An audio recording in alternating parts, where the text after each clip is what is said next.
오늘 저는 여러분과 은혜를 헛되이 받지 않으려면 이라는 제목으로 말씀을 나누려고 합니다. 우리는 은혜에 관련된 많은 이야기들을 알고 있습니다. 은혜 갚은 호랑이, 흥부와 놀부, 그죠? 그리고 은혜 갚은 까치, 이러한 우리나라의 전래동화가 있죠. 이러한 우리의 전래동화만이 아닌 또 서양의 이솝 우화에도 은혜와 관련된 이야기들이 많습니다. 사자와 은혜 갚은 생쥐, 개미와 비둘기, 은혜 갚은 독수리.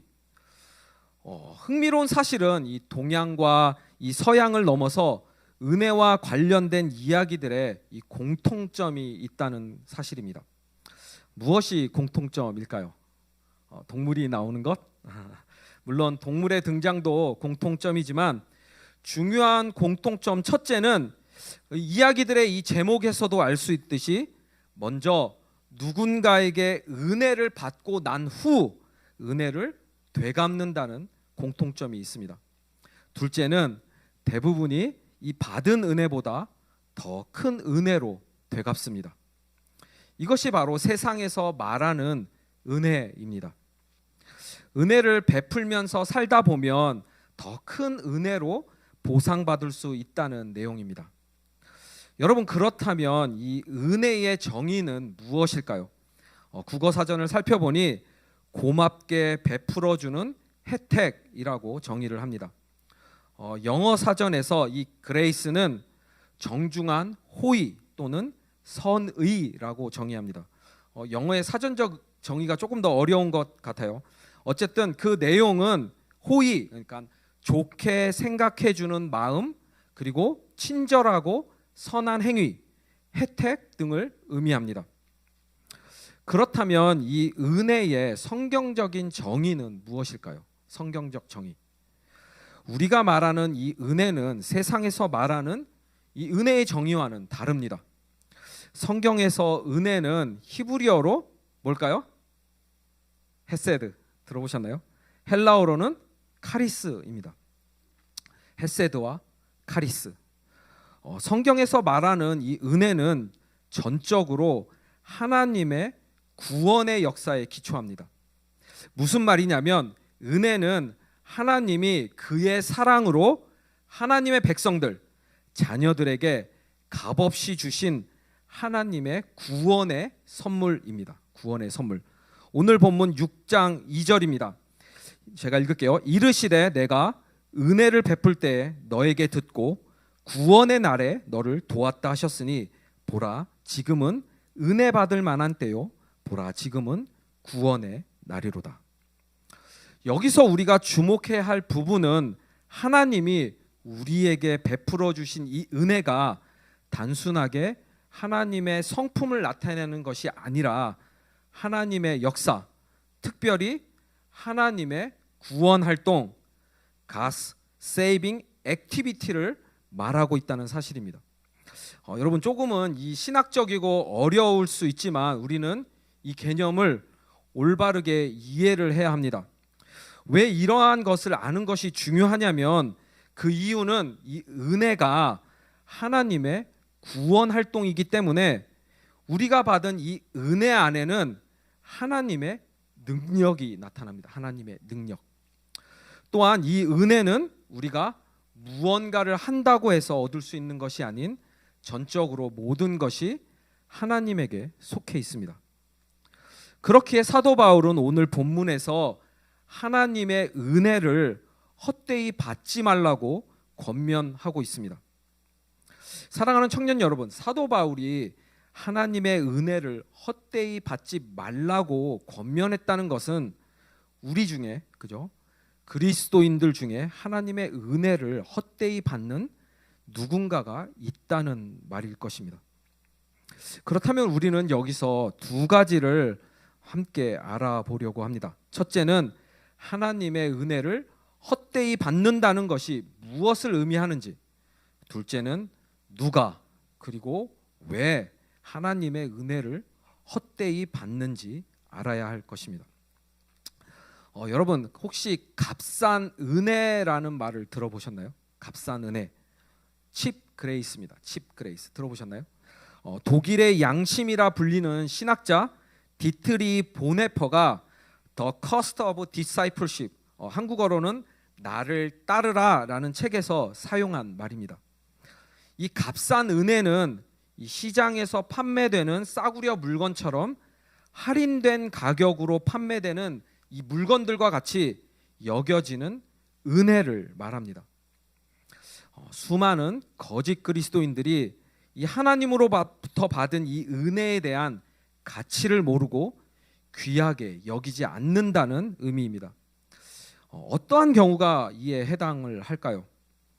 하나님의 은혜로 모든 죄를 용서받았다고 말하면서 죄를 고백하지도 않고 회개하지도 않으며 죄로부터 돌이키지도 않는 것을 값싼 은혜, 칩 그레이스라고 합니다. 예수 그리스도를 따르지 않으면서 은혜만 구하는 사람들, 말씀에 순종조차 하지 않으면서 은혜를 구하는 사람들은 스스로를 값싼 그리스도인으로 만들어갈 뿐입니다. 오늘날 우리는 이 수많은 교회 안에서 이러한 기만적이고 거짓된 신앙을 얼마나 쉽게 볼 수 있는지 모릅니다. 수많은 교회가 세속화될 때, 그리고 거짓 그리스도인들이 이 세상적 삶을 살아가면서 자신들의 행동을 둘러대거나 덮으려고 할 때 하나님의 은혜를 입에 올립니다. 하나님의 은혜가 사리사욕을 쫓는 자신들의 생활을 정당화시키기 위한 도구로 사용되고 있습니다. 이들의 논리는 무엇일까요? 사랑의 하나님이 이 베풀어 주신 은혜는 모든 것을 덮어주고 용서해 준다는 것입니다. 이들은 하나님의 이 거룩함과 공의에는 전혀 관심이 없습니다. 단지 자신에게 주어질 이 복과 구원에만 관심이 있을 뿐입니다. 사랑하는 청년 여러분, 우리도 쉽게 이러한 자기 기만과 속임에 빠지지 않습니까? 우리가 필요할 때, 위급한 상황에서는 하나님에게 간절히 간구하고 정작 은혜를 얻고 나면 이 위급함이 사라지면 다시 예전의 모습으로 돌아가서 하나님보다 세상을 더 사랑하며 살아가는 우리의 모습들. 제가 미국에서 이 신학교를 다니다 보면 미국 교회가 바라보는 이 한국 교회의 이 독특한 특징들, 그리고 이미지들이 있다는 것을 알게 됩니다. 좋은 이미지가 있는가 하면 또 나쁜 이미지도 당연히 있습니다. 좋은 이미지는 바로 새벽 기도회와 부르짖으며 기도하는 통성 기도입니다. 이 통성 기도를 미국 교회는 코리안 프레이어이라고 말합니다.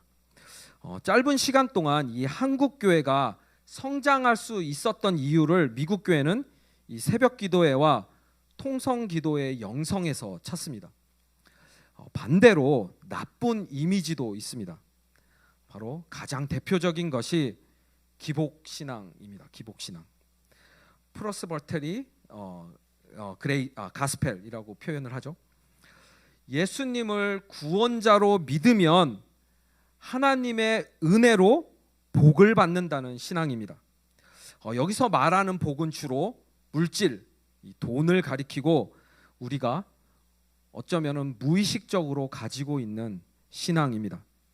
하나님을 믿으면 잘 살게 된다고 말을 하죠. 돈이 많다고 잘 사는 것은 아닌데 말입니다. 그래서 우리 주변에서 어떠한 일들을 우리는 자주 목격을 하게 될까요? 잘 살려고 교회에 나왔다가 힘들어지면, 아니 달라진 것도 없는데 하나님이 어디에 있냐고 도리어 교회를 핍박하는 수많은 사람들을 우리는 보게 됩니다. 복을 찾아 교회에 나왔던 사람들, 오늘날 한국 교회가 무너져 내리는 다양한 이유 중에 하나는 바로 이 기복신앙 때문입니다. 이러한 모습이 그렇다면 한국 교회에만 있을까요? 미국에서도 찾아볼 수 있는데 미국의 대표적인 기복 신앙은 아마 조엘 오스틴의 긍정의 힘이라는 그런 말이 있을 것입니다. 우리 내년에 우리 킹덤 공동체는 해외로 단기 선교를 나갈 계획을 하고 있습니다. 우리가 가려는 이 대부분의 나라들은 제3국가입니다. 우리는 이 제3국가를 못 사는 나라라고 말합니다. 못 사는 나라. 여기에도 우리의 무의식적인 이 스테레오타입, 고정관념이 등장을 하는데 가난한 나라를 못 사는 나라라고 표현합니다. 물론 대부분의 이 제3국가들이 인권이나 이 사회적인 문제들이 많은 나라들입니다. 그래서 우리는 못 사는 나라라고도 부릅니다. 하지만 우리 내면은 그렇지 않은 경우가 참 많은 것 같습니다. 우리만 그럴까요? 모두가 그렇지는 않지만 이 많은 선교사님들이 그곳에서 선교지에서 선교 복음을 전하시면서 제가 지금까지 경험하고 들었던 이 공통점은 무엇이냐면 예수 그리스도를 구원자로 믿으면 하나님의 은혜로 잘 살게 된다는 것입니다. 물론 이 희망의 메시지를 전하고 싶겠죠. 우리나라에 이 기복 신앙이 들어온 원인을 초기 선교사님들의 이 기복 메시지에서 찾는 경우가 많습니다. 특히 한국 선교사님들은 이 복음을 전하면서 축복의 예로 한국을 말하는 경우가 참 많습니다. 한국이 예전에는 세상에서 가장 가난한 나라였는데 복음이 들어와 그리스도인들이 많아지면서 잘 사는 나라가 되었다고 그렇게 말을 하는 것이죠. 저는 지금 이 모든 것이 다 잘못된 것이라 말하는 것은 아닙니다. 하나님의 은혜로 그리스도인들은 분명 축복을 받습니다. 하지만 여기서 말하는 이 축복이 많은 사람들이 생각하는 이 세상에서의 부귀와 영화는 아닐 것입니다. 어느 날 예수님을 찾아온 이 부자 청년은 예수님에게 간절하게 구원받기를 원하며 영원한 생명을 간구했습니다. 예수님은 그에게 가진 것을 다 팔아서 가난한 사람들에게 주고 나를 따르라 말씀하십니다. 부자 청년은 근심하며 떠나갔는데 그 이유를 마태는 그에게 재산이 많았기 때문이라 말합니다. 부자 청년은 이 자신이 짊어져야 할 이 십자가의 대가를 깨닫고는 예수님을 떠났습니다.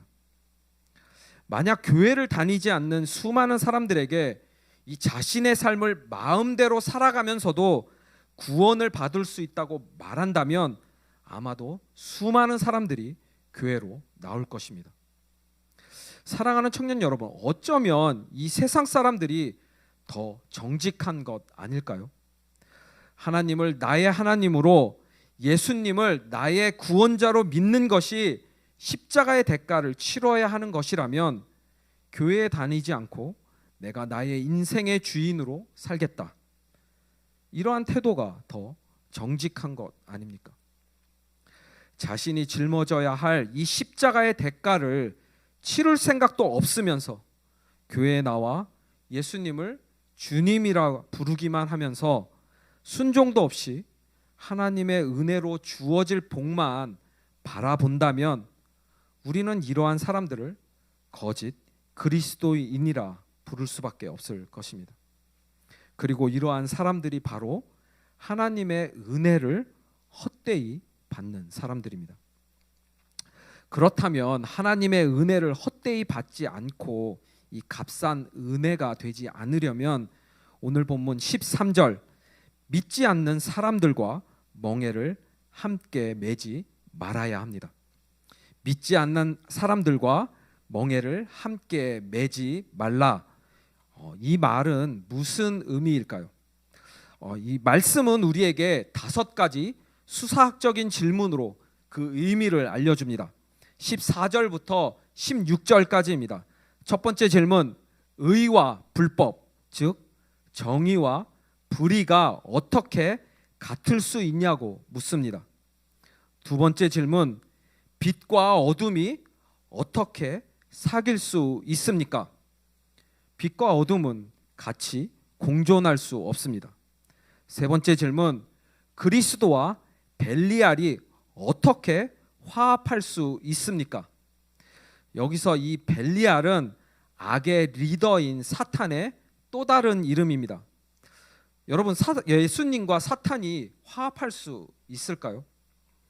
네 번째 질문, 믿는 자와 믿지 않는 자가 어떻게 같은 것을 소유할 수 있냐 묻습니다. 많은 신학자들은 여기서 말하는 이 소유를 제사에 사용하는 고기, 즉 제물을 가리키며 이것은 예배를 상징한다고 해석을 합니다.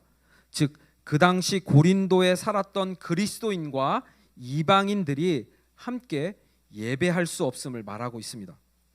그 이유는 예배의 대상이 다르기 때문입니다. 다섯 번째 질문, 하나님의 성전과 우상이 어떻게 하나가 될 수 있습니까? 사도 바울은 이 다섯 가지 질문을 통해서 하나님의 은혜를 받고 그 진정한 의미를 아는 그리스도인들은 죄와 분리된 삶, 즉 거룩한 삶을 살아야 한다고 말하고 있습니다. 앞에서도 나눴지만 이 하나님이 베풀어 주신 이 은혜는 죄를 덮고 모든 것을 용서하시며 축복을 주는 것만을 의미하지 않습니다.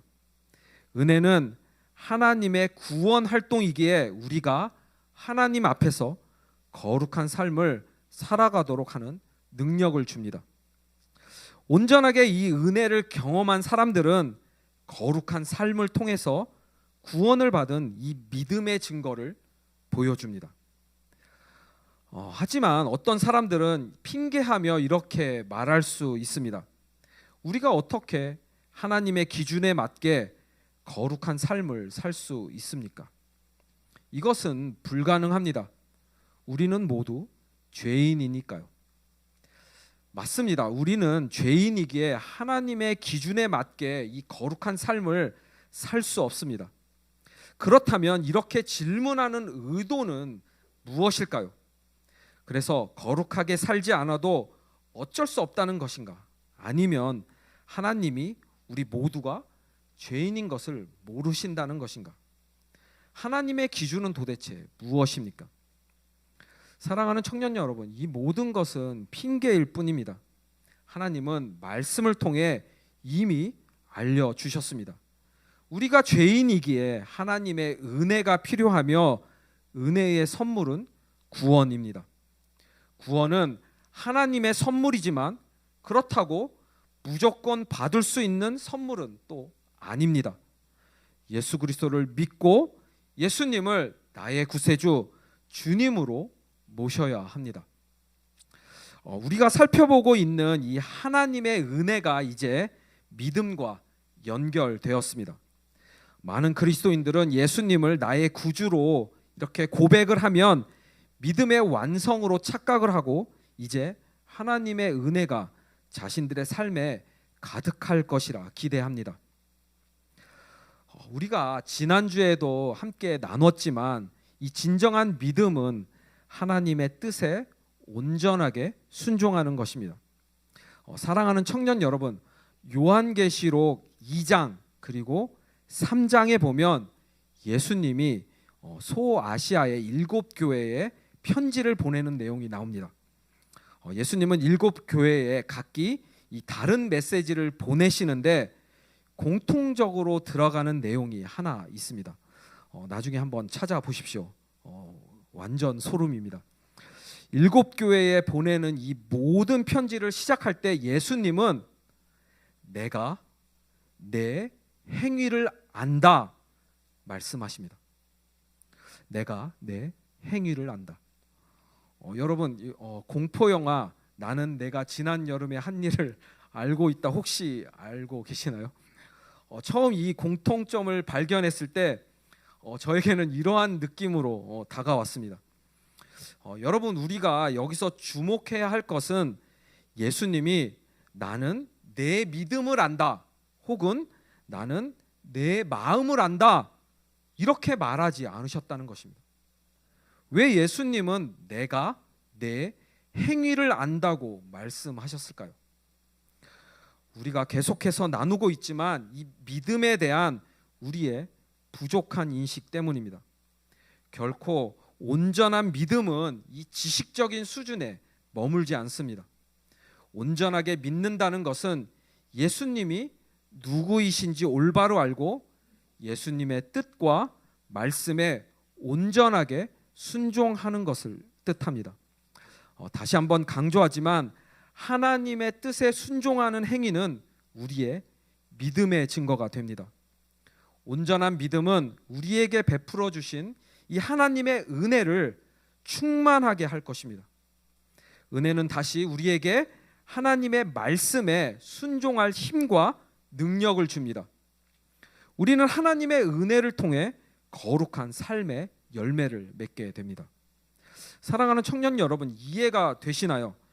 믿음, 은혜, 그리고 이 거룩한 삶을 살아가는 이 순종의 행위는 서로 연결되어 있고 분리될 수 없으며 정교한 톱니바퀴처럼 서로 맞물려서 작동합니다.